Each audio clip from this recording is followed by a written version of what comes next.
Hello, and thank you for joining A Shark's Perspective. If you're a business trying to scale and grow, then it's likely that you'll need to work with some third parties to help you augment your efforts. But what's the difference between a vendor and a partner? Many of you have a MarTech strategy where you look at all the pieces of technology that you've accumulated and how they all work together. The same thing can happen with partners, and partners across an organization can balloon in size and get out of control. So, what is your partner strategy? JT Benton is the founder and CEO of Workbook 6, a partner development firm for customer acquisition and engagement strategies, and he's a subject matter expert at direct response and affinity marketing. And on this episode, we'll discuss how to truly define a partner versus a vendor, being an entrepreneur, the headaches of procurement, finding partners at a premier conference, and even a few words of wisdom from Henry David Thoreau. So let's tune in to a business partner with your partner, the Shark, on this episode of A Shark's Perspective.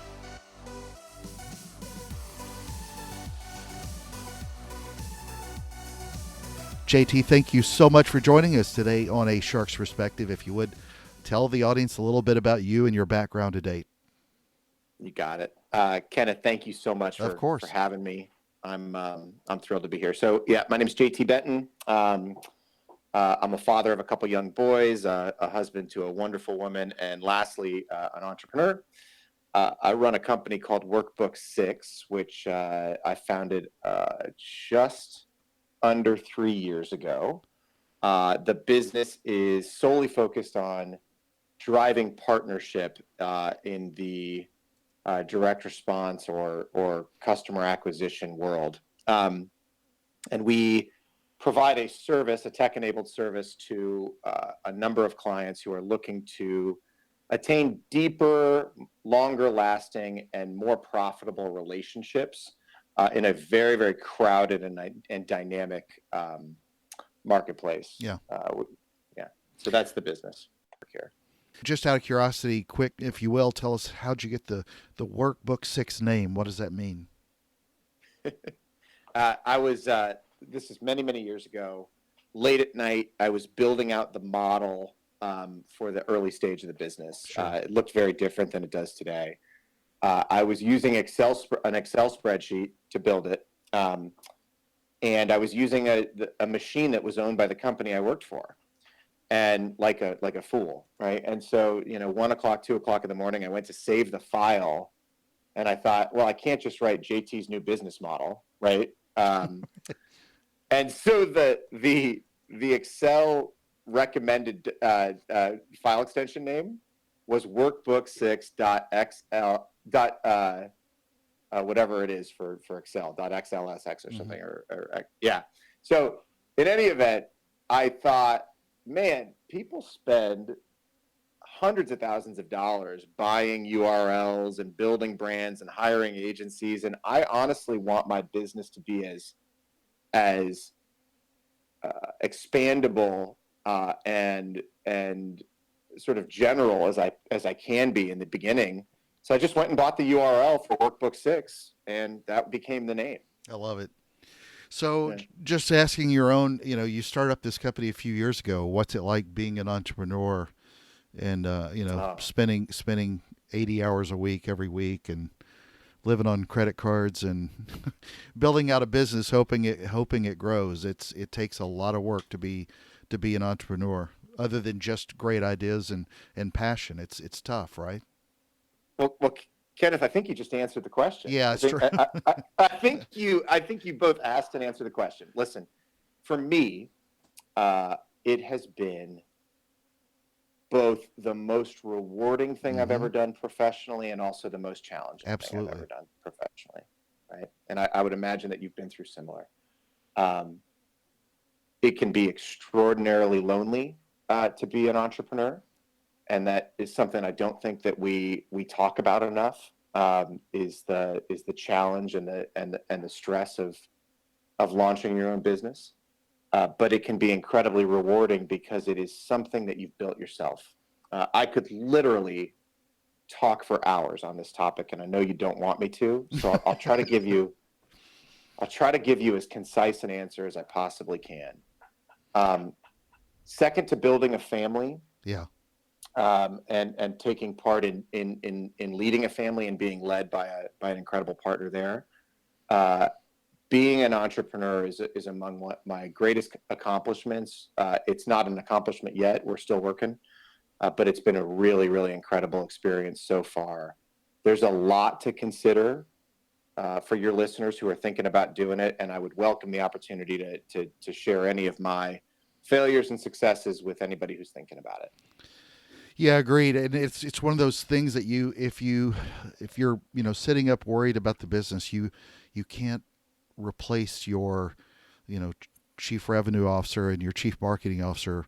You can't fire them and bring in a new person because you are that person, and it's feast or famine. So, well, there's something really valuable about that that I think I really merits just a quick comment, and that is that you're absolutely right. It all starts and stops with you. Yeah. Right. You got nobody to blame. But, as Henry David Thoreau said years and years and years ago, it's not what you look at, it's what you see. If you can be in a position of being responsible for all of the successes and failures early on, you don't have to look far when it comes time to optimizing and fixing. Exactly. Things. Yeah. Yeah. I think the most important thing is you have to know going in you're going to fail a bunch. Mm-hmm. And that is a blessing because those failures teach you what not to do again, right? Or how to pivot.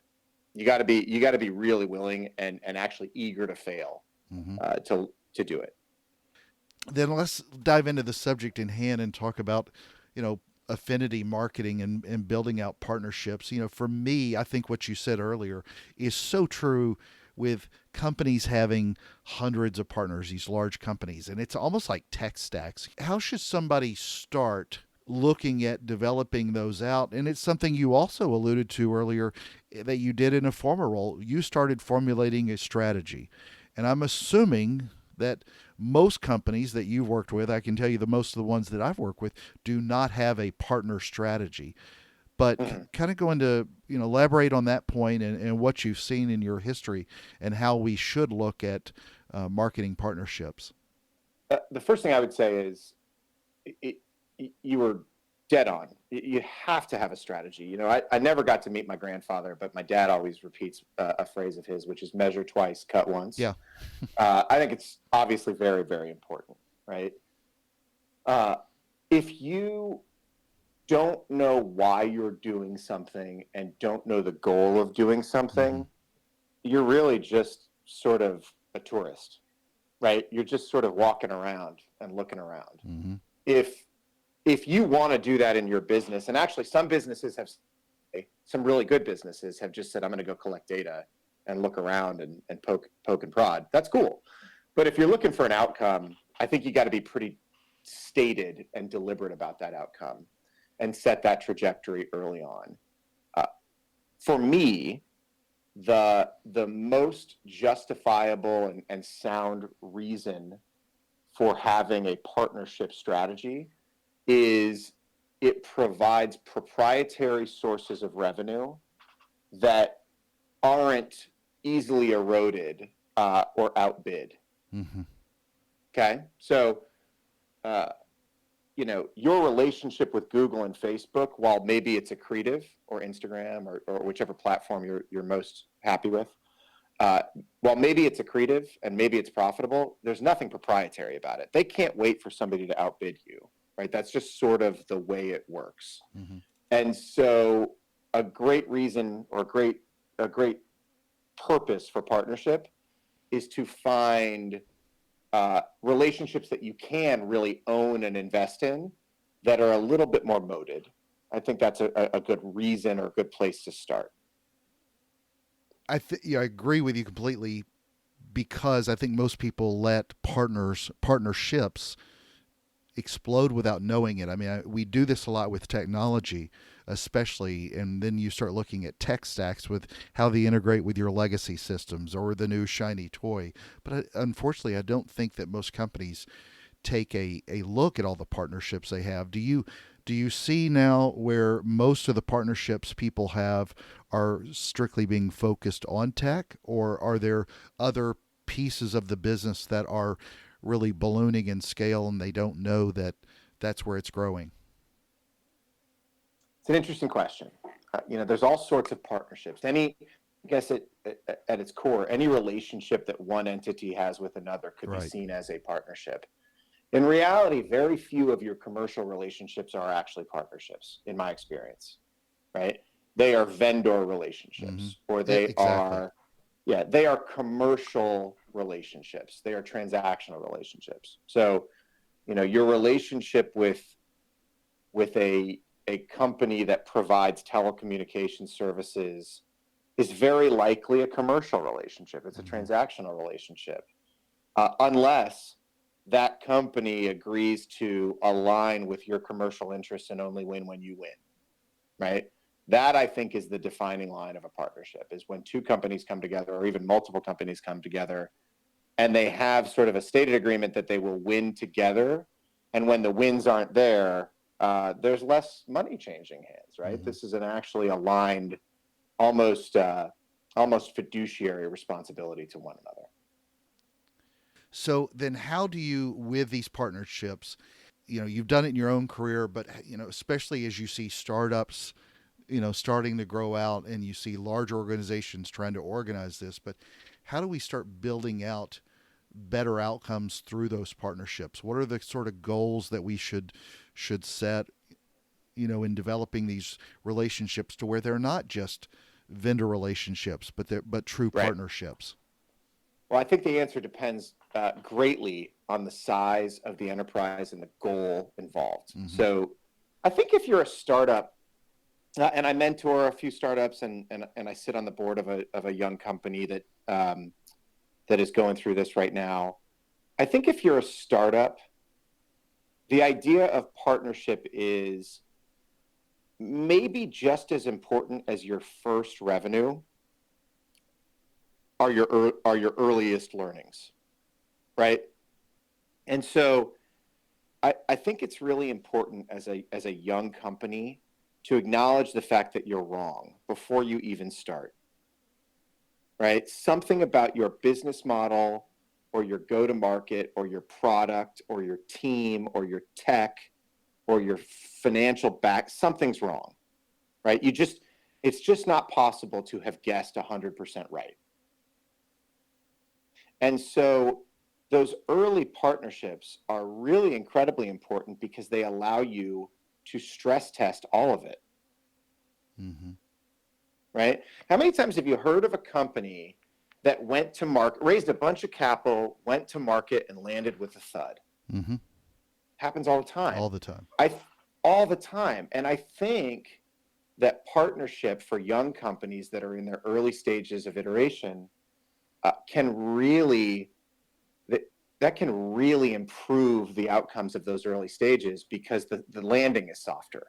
So, for example, if you're a young technology company and you have a solution that you think can really demonstrate value in a marketplace, before you go to everybody, go to a couple early adopters and make them a start deal and make them partners. Make them a part of your product roadmap team. Give them a seat at the table and allow them to help you understand the gaps in your thinking, and the gaps in your team, and the gaps in your design, because you're probably not ready for scale, but you're definitely ready to learn. And those people, those partners, those entities can have a really meaningful impact on your trajectory. So we talked about what the value of partnership can look like for a startup. The reality is most that I work with are not startups. They're very, very large enterprises, publicly traded, Fortune 100, Fortune 500 companies.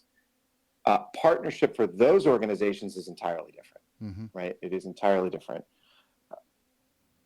When you are a large enterprise, particularly one that is engaged in direct response advertising in a competitive way, your customer acquisition business, partnership can mean a tremendous amount.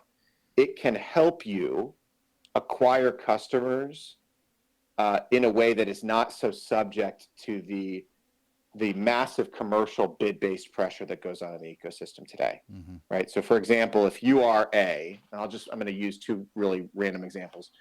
If you're a home insurance company, okay, you're a carrier, you offer a home insurance solution. Oftentimes, the click price on Google just to get in front of a consumer who's looking for a home insurance quote is so high that it's almost impossible to turn a profit on that, right? On a long tail keyword. Whereas if you embed your product in a funnel of, let's say, a mortgage company, because mortgage purchase customers have to show that they have an insurance certificate when they close, right? You can acquire customers without bidding for access to those customers, but by solving somebody else's problem, right? And that's just one really very, very random example, but that can deliver customers at tremendously better commercial outcomes for your business, and it can actually support your partner. And so it's a way to acquire customers more affordable that fit your your ideal demographic or ideal customer target and grow scalably. Then with these larger companies, are you running into situations where their procurement wants to take a heavier footprint in the conversation with you? Because that does come up with a lot of companies that are lead generation, customer acquisition driven. Sure. Yeah. I mean, we have a very sort of hand in glove relationship with the procurement teams and the legal teams within our larger enterprise clients. There's no question that in some organizations that can be a tremendous friction point, right? You're asking the business development and marketing teams to innovate. They're bringing new organizations in that can help. But there's a high hurdle, right, to get through the procurement side. We have developed a number of I'll call them procurement hacks that make that process easier. One of the things that we focus on doing is helping our clients look at their vendor service agreement or their partnership agreements as an extension of their marketing and business development function. So in other words, rather than viewing that document as a protective moat, we like to think of it as an inviting alternative to the protective moats that are out there. We try to make sure that they understand they need to be reasonable and they need to be actionable. And we work hard to make that agreement one that's scalable, that we can take to market. Oftentimes, in fact, Kenneth, we deliver one-sided signed agreements on behalf of the client that haven't even been redlined or negotiated against, because we've already done that work ahead of time. So with procurement or with any team in how they look at partnerships, what makes a good partner in your mind? Because a lot of it can be relationships, but a lot of it comes down in these days more so than ever with performance. Mm-hmm. It's funny that you would ask. I ask this question all the time. Yeah. Right. On panels and in talks and discussions that I hold with our clients, and also sometimes in public forums, and we write about it too. Mm-hmm. I think the first thing is, before you even get into the personal sort of persona attributes of what a good partner looks like, I would ask this question is, can these two businesses scalably help one another? Mm-hmm. Right? There may be a great person, an amazing person at the National Association of Left-Handed Ornithologists, right? And they might have all of the personal attributes of a great partner, but if the guy at Jim's bulldozer repair kit company can't scalably support that partner, and they can't scalably support him, there's a non-starter, right? And so the first question I would always ask is, can these businesses make a use case toward helping one another grow? That's the first most important thing. Once you've secured that piece, you get to the actual commitment. I think the first thing that really matters in a partnership that can scalably provide a good outcome for each party is an agreement to work through all the stuff that doesn't work, right? Just a general agreement to say, this is not a set it and forget it. This is not a test it and kill it relationship. This is a commitment to one another to work through various channels to support one another's businesses, because we together can see really positive outcomes.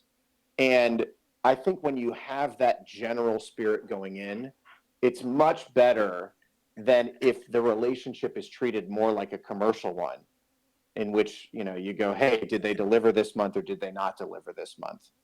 I think it's a really critical piece.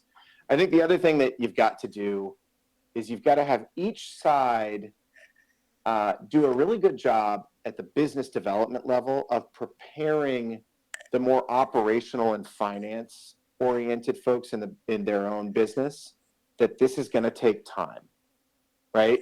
If buying search clicks and buying leads is analogous to fast food, i.e. you pull up to the window and they hand you what you asked for, partnerships is analogous to farm to table. It's going to take some time. You got to really plant the seed and you got to really cultivate it. But what you end up with can be so much better than what you get at the McDonald's drive-thru. Amen to that. So then where's the value in leveraging a company like yours as opposed to going out there and doing it on our own? Yeah. Well, you got to do both. Right? Yeah. There's no question. You got to do both. Secondly, or maybe firstly, Kenneth, I don't know if there is a company like ours out there. I haven't bumped into many. And every time I thought that I did find a pure play natural competitor, I've learned that they weren't. So an ask of your listeners, if you are a company like mine, I'd love to collaborate with you. Yeah. And I'd like to just confirm that I'm not the only crazy one out there. And if you see companies like ours, we'd love to know who they are. I can promise you we're not a butter knife fighting kind of organization. I'm just actually curious to see if anybody's as crazy as we are. The spirit of your question, though, I think is really important. What's the benefit over doing this instead of doing it yourself? Even when you do it with us, you're doing it with yourself. I'm super, super focused on clarifying this in the marketplace. We are not an outsourced solution. We're an augmented solution. And so we depend heavily on really talented business development teams inside of our client organizations. But the answer to the value of using an external or a third-party organization to help is this. Everybody has a sweet spot, okay? Your partner success team is great at managing partner success. Your business development team is probably great at qualifying and engaging and committing your resources, your company's resources, to vetted qualified partnerships. And every time you pull one of those expensive internal resources out of those roles and say put them into cold calling or prospecting or researching those sorts of things, you're pulling them away from what their sweet spot might be. Okay. And so our business, and perhaps others like it if they do exist, give those folks an opportunity to stay in their sweet spot, closing qualified and vetted partnerships and moving them into production inside of the organization. So the benefit, I guess, is we have a very growing and dynamic network of partner-ready organizations, right? Businesses that have stated and demonstrated their interest in really engaging in these types of symbiotic relationships. And so take that heavy shovel work out of the equation and get ready to start moving those folks into production significantly more quickly. Yeah, well, I so often think about it because of the number of people out there that do, right now, MarTech type advice. But you're much, much broader, but it's similar in nature. And I think, unfortunately, a lot of people try on their own to get some semblance of the MarTech stack, for example. And then they find that they also have, just like you would with partners, way too much, way too many pieces that don't get used, way too many that aren't performing, and so on and so forth. So, no, I totally get the value. It's just, I know that also there are a lot of people who would love to try it on their own.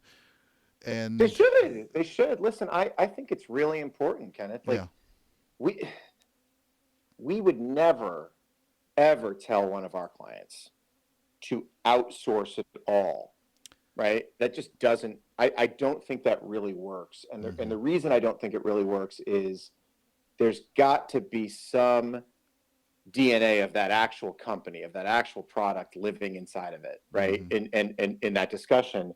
What I think our business provides from a utility perspective is the ability to have higher quality conversations at greater scale that actually turn into revenue more quickly. I think that's the sort of piece there. You know, that lots of folks use a shopping service today, right? Whether that's a Birchbox, where they're receiving things that look and feel like what they like to wear, or whether that's a Blue Apron, where sort of cook ready meals are delivered, or just your local Safeway delivering your groceries through Freshly or something like that, right? That is analogous to the work that we're doing. It just takes some of the more onerous and time intensive work away from the team that's doing the real magic.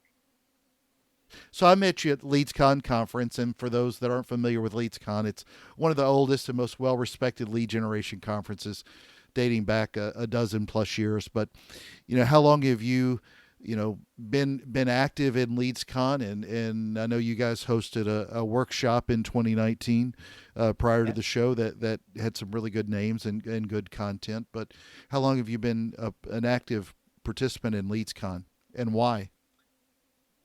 Great. Yeah, thank you. So my first LeadsCon was in 2009. Wow. And it was about a month and a half after I started working in the industry. And I kind of think it was one of those sort of pivotal moments where you go right or you go left. I met some great friends at that first LeadsCon. And one such friend was a guy named Sean Fenlon, and another guy named Casey Cook from Double Positive, who ultimately were successful in kind of recruiting me to get over to their team in the long run. And so I'm really, really thankful for that. It kind of made my career. I also met at that first event a guy named Jay Weintraub, who's the founder of LeadsCon, who's become a dear friend. So I think I have been to all but one of LeadsCon's Las Vegas events, which was the first one that was held before that. And most of the East Coast events as well. A few years ago, when we started the company, Jay had already sold the show to Access Intelligence, and Warren Pickett and Corey Smith and I had a discussion about freshening up and bringing some new content forward that would attract brands and a new kind of audience member, which would be groups and associations, to the show. And we did something called the Strategic Partnership Summit, or the Partnership Marketing Summit. I forget what we called it. 6 weeks before that event, we had 4 people signed up, and I was sweating bullets, right? I'd kind of staked my reputation on this, and the company was so small at that point. I think we had 1 employee. And we ended up with like 120 people, and there were some really good people, like great brands. Facebook spoke at the event. Allstate spoke at the event. I remember just some really, really incredible folks who just sort of showed up out of the ether. And the feedback was awesome, right? It was just great. And so I felt like I'd won the lottery. We've now done 2 more of those. So we've done 3 in a row. This year we had our biggest group ever. We actually filled a room that was meant to hold 250 people. We were able to kind of hit capacity on that, and then which is a really good feeling. And we got really great feedback on the speakers and the content. Basically, this partnership marketing workshop is all about just unpacking this important and kind of complicated concept in a very non-commercial way. Every speaker that we recruited to be on a part of this event this year had to basically agree to a let's enable commerce but not be commercial, which is kind of a motto of mine, oath, and just give the audience as much of the energy that would normally go toward pitching to learning, right, to collaborating. And it was an interesting thing, right? So when we remove the energy that would go toward pitching, and the audience removes the energy that would go toward resisting pitching, you get about a 30% lift in the quality of the interaction, right? And so that was really valuable. We're looking forward to doing more things like this. We bolt on to InsurTech Connect in the fall, or we did this year. We are speaking at Lendit even just a few days from now. Well, JT, being in Tempe, you're far from the beach, other than the aquarium at Talking Stick, I guess. But I have to ask, due to the nature of the name of this show and my nickname being Shark, but what is your favorite kind of shark and why? I think I knew you were going to ask this, and I didn't prepare. All right, so listen, Kenneth, I am a lifelong fly fishing and sport fishing addict. Okay. All right. So, and this is not going to please you, but I have always wanted to go catch a shark on a fly rod. Oh. Right. Yeah, I know, man. Listen, I know. So I would probably venture to say that the ones that they're catching off of the coast in San Diego, which seem to be the most eager, there's a guy out there that's doing this to take a fly, would be the one that I would my favorite. But in a more maybe altruistic and less selfish way, I would say my favorite shark is whichever one needs the most help persisting amid all of the environmental concerns. So I'll lean on you for that answer. Who needs the most help in the shark world? They all do. There's way too many that are killed every year for shark fin soup. Oh. And it's the amount of sharks that are caught up in nets and just wastedly, being caught with fisherman hooks that are set out. It's they all need help. So, okay. Well, JT, it is that special time in the show. Are you ready for the 5 most interesting, important questions you're going to be asked today? Yeah, I'm. These are rapid fire. Rapid fire. Yeah. Let's do it. All right. Here we go. So, knowing that you spend part of the year in Arizona and part of the year in Canada, Arizona or Nova Scotia? Both. Got to pick one or the other. Oh, God. Oh, man. All right. Today, with a 7-year-old and a 12-year-old who are thriving in the school system in Arizona, I will begrudgingly say Arizona, which is my home. When those suckers are out of here, Nova Scotia. There you go. So this is somewhat of a trick question regarding conferences, but LeadsCon or Connect to Convert? LeadsCon. Yeah, it's just hard to give it a wrong answer considering they rebranded LeadsCon, New York and Boston is Connect to Convert. Partnership marketing or customer acquisition? Partnership marketing. Avengers or the Justice League? Avengers. And the most important question you're going to be asked today is biscuits or cornbread? Biscuits. You can see how these questions all relate nothing at all to the other. So, yeah, I mean, I love cornbread, but you can't. I can't eat cornbread on its own, right? I got to have it in a bowl of chili or something. Yeah. I can eat one biscuit on its own, right? I prefer it with gravy. A biscuit and gravy is a wonderful thing. But I don't really think I've got any business eating either of them at the moment, man. I'm just about to have another birthday, and I'd like to keep my pant size where it is for the moment. Well, oddly enough, I was talking to someone that I've known for a while, who professed to me that they had never had biscuits and gravy, and was asking me if gravy was it's somebody in Manhattan. And it's still no excuse. It's still no excuse. I think they need to get in a car and drive hundreds of miles away to the nearest Cracker Barrel they can. And there's got to be a Bob Evans within an Uber somewhere, ride, right? Somewhere, a really expensive Uber ride, Bob Evans, Waffle House, anything. So something, yeah. Well, JT, where can people find out more about you? Follow you socially with the company. Find out more. Yeah, just about any of the usual suspect places. You can go to our website. It's workbook6.com. Really, the only dynamic content there is on the blog. We do plan on getting a little bit more aggressive there. Our team writes quite a bit, and I invite you to spend some time there. I'm a okay follow on Twitter, right? You'll find a lot of sports. And thinly veiled passive aggressive comments about whatever happened in the line at Starbucks that day. LinkedIn is where I share most business related content, and I just don't even use Facebook anymore. Aside from sharing pictures of my kids and occasionally commenting on my wife's posts. So yeah, I'd say LinkedIn, Twitter, Workbook6 would be the workbook6.com would be the best places. Well, JT, thank you very much for being with us today on A Shark's Perspective.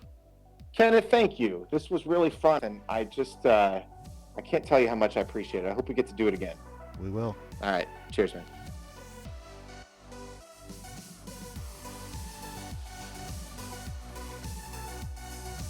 So there was my conversation with JT Benton, the founder and CEO of Workbook6, a partner development firm for customer acquisition and engagement strategies, and he's a subject matter expert at direct response and affinity marketing. Let's take a look at 3 key takeaways from my conversation with him. First, when you compare partners to your tech stack, then it's easy to see how the number of partners within your business can explode without you even realizing it. You've got to have a strategy on why you bring in a partner to help you grow. And let's look at the difference again. A partner should be able to provide proprietary sources of revenue that aren't easily eroded or outbid. Your good partner manager at Google and Facebook, for example, aren't necessarily proprietary and don't share as much skin in the game of what a partner truly is. We're not talking about vendor relationships. That's different, unless they're working with you to scale. Find the relationships that you can own. Second, so what makes a good partner? As he asks, can 2 businesses scalably help one another grow? And you've got to have an agreement that's a commitment to one another. Remember, too, that the right kind of partnerships, like any relationships, takes time. Third, some great lessons from JT on being an entrepreneur. As he said, it all starts and stops with you. And I quote, if you can be in a position of being responsible for all of the successes and failures early on, you don't have to look far when it comes time to optimizing and to fixing things. And furthermore, you've got to be really willing and eager to fail. Great points. Got a question? Send me an email to kenneth@asharksperspective.com. Thank you so much for taking the time to let me speak with you about another one of the many components that makes up marketing today. So go out there and find some great partners that are proprietary to your business and join us on the next episode of A Shark's Perspective.